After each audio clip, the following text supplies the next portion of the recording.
we've got Ridge Wallet. Holds your cash, your cards, and everything in between in a nice, neat little package. Look at that. I recommend Ridge myself to all my friends. I use it every day. It's a great product. And go use the link below and use discount code for 20% off your order now.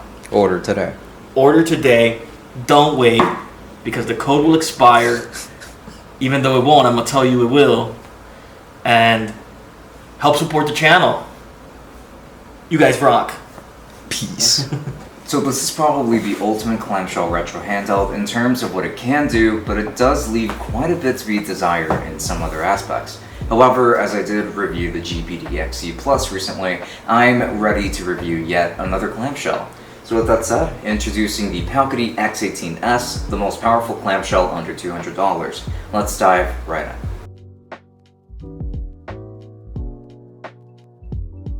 For more content, do make sure to subscribe to this channel because we upload fairly often and focus on all sorts of tech products. So do make sure to leave us a like and comment any of your thoughts down below while you're at it. It really helps us with the algorithm. And if you want to support us further, then we've actually got a Patreon open which offers early access to content and special insight to projects that I'm always working on in case that is something that interests you. So links to everything down below. The exterior design consists of plastic. This also has a pretty simple design, but it does have some notable design cues to make it stand out some more. Like for example, on the top you're going to find this diamond-like mold to it that makes it look just a bit cooler, and the logo that they chose for this device also bodes quite well for the aesthetics here. This device resembles a 3DS XL in its form factor and size, considering that they are almost identical in the size, but the ergonomics on each one is quite different. However, I wanted to point out that this device felt pretty nice in hand and felt pretty solid overall, but it is in the gaming experience that the overall quality of this device became apparent to me, and not in a good way per se. On the top, you're going to find a USB-C port, a mini HDMI port, and a micro SD card slot. On the bottom, you're going to find the double speaker grills and the headphone jack, but you will also get your shoulder buttons stacked in a similar way to the 3DS XL. The triggers feel pretty decent for the most part, but somewhat uneven. And like the right trigger is easier to press than the left one, for example, because it feels squishier than the right one, which is odd. Now the bumpers are not really the best either because they also feel uneven, and I don't really know what's going on with these buttons. Inside of this device, you're going to find an Xbox layout for the buttons instead of your usual Nintendo one, which I do prefer greatly, to be honest. However, these buttons are of pretty low quality. They sink all the way to the bottom when pressed and have this hollowing sound to them. There's also a very shallow D-pad that when pressed bottoms out and feels rather mushy and uncomfortable to use at the same time. The dual analog sticks are very sensitive, but I still like them quite a bit, to be honest, and I don't really have too much to complain about regarding the quality here, except that this device has 0 L3 and R3 support, which is absolutely laughable. And you're also going to find Android navigation buttons, a virtual control scheme, and volume controls along with your start and select button. This device features a 5.5-inch 1280 by 720p IPS display that is running at a 16:9 aspect ratio. This display is certainly an interesting one, so touch gestures are pretty easy to execute on it, and the resolution is high enough to enjoy any game that you want to play on this device. However, it seems to fall more so on the cool side in terms of the colors, and it doesn't really get all that bright either, which is a shame, but this does still look quite nice and fairly sharp, and for a device like this resolution is ideal for the size of the screen and for saving on battery life. A display like this doesn't need to be high resolution, so I would consider this to be the ideal resolution for what this device is meant to tackle. So this device has stereo speakers, and when you look at these, you will probably think that these are some powerful speakers because of how aggressive the grills look, and they do look really cool. However, these speakers are rather tinny and don't get very loud, unfortunately, so have a listen.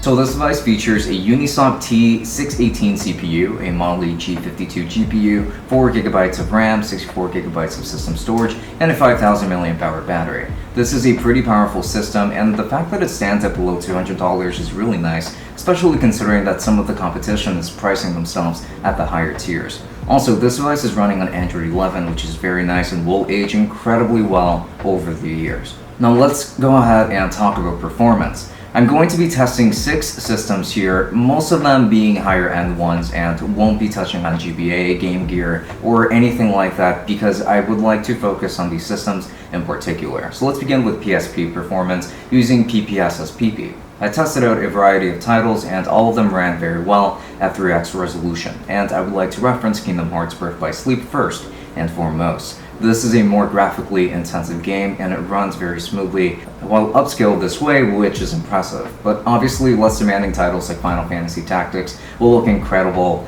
at this upscale and still run very well. Same for Persona 3 Portable, if you were looking to play maybe something a little bit more crushing. And generally, I do believe that you could more than likely upscale these games even further, considering that PPS's PP is a great emulator.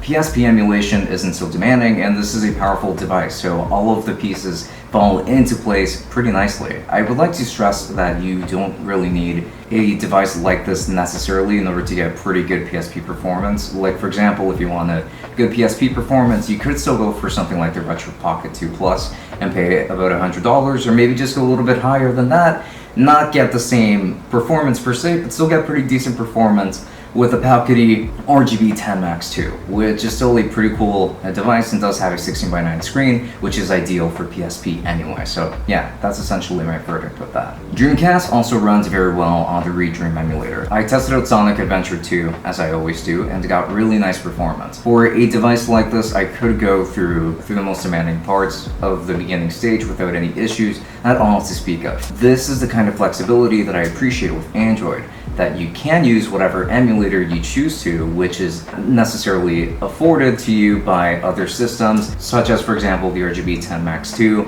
or other devices. Like, just about every game that I ended up testing for this device ran without a single hitch to note, and that's very much appreciated. This device may still be a bit overkill for Dreamcast, but it's a great option if you're looking for basically flawless Dreamcast performance. Next system is going to be N64, and I ran Super Mario 64 for my test here, and it ran beautifully. There were 0 issues to speak of here, really, and I think that of a system that can handle Dreamcast well, then it can probably also handle N64 pretty well too. But I'm always impressed when I see these emulators run this well regardless. However, the bluish hue was extremely apparent here, and I'm not exactly sure why. But Super Mario 64 looked very blue, which made me rethink a bit what I had initially said about this device's screen. So this is what kind of made playing N64 less enjoyable than it otherwise would have been, and I do believe that Powkiddy definitely could have done a better job tuning this panel. I mean, their RGB10 Max series have a very colorful environment displays where any game will look very nice on these, and paying up more just ends up getting you a more powerful system with maybe a less favorably tuned display, which just doesn't really sit all that well with me. Either way, this is something that bothered me, but you might not feel the same way, and performance is still really good here. So I also wanted to test out SNES because of Chrono Trigger, and the fact that when upscaled, this game looks absolutely beautiful, and I personally still really enjoy playing this game while stretched out to fit the display. I know that this isn't really the way of playing Chrono Trigger, since this game and every other one on the SNES runs at 4:3, I believe, natively. But either way, this was a great SNES experience with 0 issues, and just as I did, I think I will very much enjoy my time playing SNES games. Honestly, performance with PlayStation 1 is probably about the same, but I think that it's more fair to compare it to N64 or Dreamcast, if anything. But yeah, PlayStation 1 is also very good, since I didn't really dedicate its own section for that, but I think that I probably should have. But anyway, performance with N64, SNES, and PlayStation 1, pretty fantastic. Now let's go ahead and talk about PS2 performance. It is doable, but I found that when it came to most games, they ran slower, even on the Aether X2 emulator. This is to say that the games felt like they were running in slow motion. I started off with Kingdom Hearts 2, and I actually had some controller issues by default, as you might be able to notice on screen right now, since I had to use the touchscreen to get proper controls, but this was just a mapping issue that got resolved pretty easily after taking the time to set up the controls properly within this emulator. I thought that maybe this game was just a little bit too demanding for the system, so I decided to go for something that should be easier to run in theory, like Mortal Kombat Armageddon, and I still had the same slowdown issue. I'm not entirely sure why this is the case, but this appears to happen with my device in particular only. I tested PlayStation 2 games on my Powkiddy XP as well, which is a much more expensive device, but it does deliver on much better PS2 performance. So I know that this problem is with this particular system. So I wouldn't really say that performance is favorable with PlayStation 2, and I wouldn't really expect very enjoyable experiences with the PlayStation 2 either, with any game really. Now, performance with GameCube was another story using the Dolphin emulator. I didn't test out Wii games because I knew that they wouldn't really run very well, so I just stuck to GameCube at the highest end. I was actually pleasantly surprised with the performance in something like Super Smash Bros. Melee, where this game ran very well, but at this tier, we can usually expect some stutters even with less demanding titles like this one. And don't get me wrong, this game can get pretty intense, depending on what kind of match you're in, so performance can still be something to be measured at various levels, I suppose. I've also noticed varying levels of performance depending on the stage, but not really by much. With something that has a rather demanding beginning stage, like Shadow the Hedgehog for example, it actually ran pretty well and it was actually pretty impressive. It was more than playable, because something like the RG552 could not actually manage to play Shadow the Hedgehog normally or at a decent speed at least. I understand, maybe not full speed, and that device is more expensive. And by the way, if you are interested in watching my review of the Amberneck RG552, I did upload it pretty recently. I'm going to be leaving that link in the description of anything or around the cards nearby.